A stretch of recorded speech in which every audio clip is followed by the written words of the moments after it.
زکوٰۃ کے مسائل شروع ہیں۔ آج کا ہمارا پہلا مسئلہ یہ ہے، ایک آدمی نے ایک پلاٹ خریدا، یہ مکان خریدا، وہ جو پیسے ہیں ابھی مالک کے پاس ہیں، جس کا پلاٹ ہے یا مکان ہے اس کو پیسے بھی دیے نہیں، جس نے مکان لیا ہے یا پلاٹ لیا ہے اس کے پاس ہی پیسے ہیں۔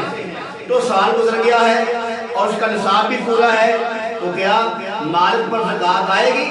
میرے عزیز بھائی، ابھی اس کے پاس ہیں، وہ بذات خود مالک ہے جس نے مکان لیا ہوا ہے، اس نے مکان والے کو پیسے ادا نہیں کیے، ابھی مالک کے پاس ہیں، لہذا سال بھی گزر چکا ہے اور اس کا نصاب بھی پورا ہے، اس کو ان پیسوں کی زکوٰۃ ادا کرنی پڑے گی۔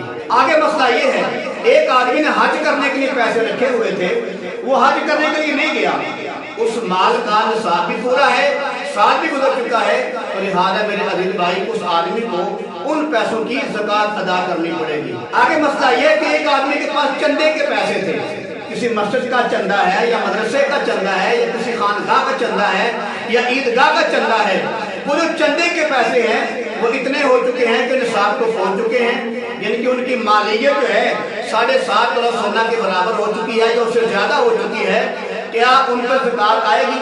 میرے عزیز بھائی، جو چندے کے پیسے ہوتے ہیں یہ وقف کے پیسے ہوتے ہیں، اور جو وقف کا پیسہ ہوتا ہے اس پہ زکوٰۃ نہیں ہوتی، لہذا جو بھی چندہ ہے، مدرسے کا چندہ ہے، مسجد کا چندہ ہے، عیدگاہ کا چندہ ہے، ان پیسوں پر زکوٰۃ نہیں ہوتی۔ آگے مسئلہ یہ ہے کہ امام مسجد کو زکوٰۃ کے پیسے دینا جائز ہے کہ نہیں؟ میرے عزیز بھائی، اگر آپ سمجھتے ہیں یہ غریب آدمی ہے، مسکین ہے، اس کے حالات بہت جو ہے ڈاؤن ہے، تو اس کو آپ زکوٰۃ کے پیسے دے سکتے ہیں۔ آگے مسئلہ یہ ہے، جیل کے قیدی ہیں، کیا قیدیوں کو زکوٰۃ کے پیسے دینا جائز ہے؟ میرے عزیز بھائی، قیدیوں کو زکوٰۃ کے پیسے دینا جائز ہے۔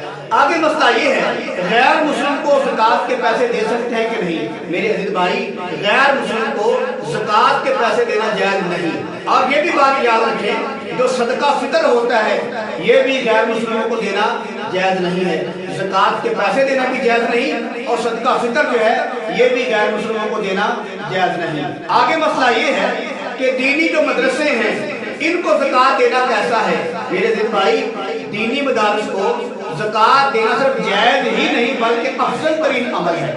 ان میں اکثر لوگ جو ہیں وہ غریب پڑھتے ہیں یا پردیسی ہوتے ہیں، تو لہذا جو دینی مدارس ہیں ان کو زکوٰۃ کا مال دینا افضل ترین عبادت ہے۔